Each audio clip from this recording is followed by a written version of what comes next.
Bonjour à toutes, bonjour à tous et bienvenue sur ma chaîne YouTube Libère-toi. Aujourd'hui, on va parler chamanisme, mais surtout on va parler des animaux totems. À savoir, qu'est-ce que c'est les animaux totems? Est-ce que ça existe? Est-ce que c'est une vérité? Quel est notre animal totem? Etc. Je voudrais juste, comme toujours, non pas préciser au cas par cas, mais généraliser, vous expliquer ce que c'est. Les animaux totems, c'est une énergie.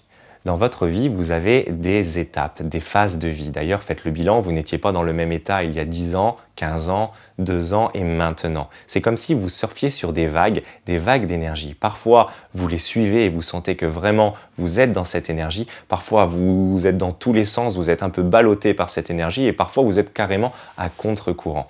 Eh bien, dans ces énergies, vous avez l'animal totem qui intervient. C'est-à-dire que vous allez avoir avec vous, en rôle protecteur, en rôle de guide, une énergie animale associée à cette énergie. Parce que les animaux représentent une énergie. Ça, vous le trouvez sur Internet, tel animal totem représente tels éléments. Et bien, du coup, lorsque vous êtes dans une énergie, dans votre énergie de vie, vous allez avoir l'animal totem le mieux, le plus associé à cette énergie, soit pour vous aider à glisser dessus, soit pour vous aider à la surmonter. Du coup, si on est cohérent, nous n'avons pas un animal totem, nous en avons plusieurs, dont un principal, et cet animal totem principal va changer au cours de notre vie, au cours de notre évolution. Voilà pourquoi, quand vous demandez quel est votre animal totem, soyez précis, demandez quel est votre animal totem principal maintenant, parce que sinon vous allez avoir une multitude de réponses. Et elles seront bonnes à l'instant T et fausses 2 ans plus tard.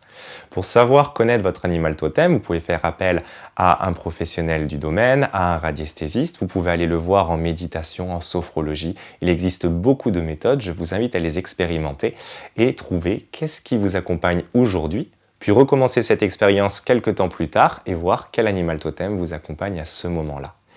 Quand vous avez conscience de cet animal totem, vous pouvez l'appeler pour qu'il vous guide, pour qu'il vous aide au besoin. Et vous n'avez pas besoin de savoir quel est cet animal. Vous pouvez simplement demander dans votre cœur, ou à haute voix, ou les deux, je demande à mon animal totem, donc quel qu'il soit, de m'aider, de m'accompagner à dépasser telle situation, à être protégé de tel élément, ou à continuer dans ma vie, etc. Voilà, je vous laisse expérimenter, je vous laisse partager vos questions, vos retours dans les commentaires, et je vous dis à très bientôt pour une prochaine vidéo.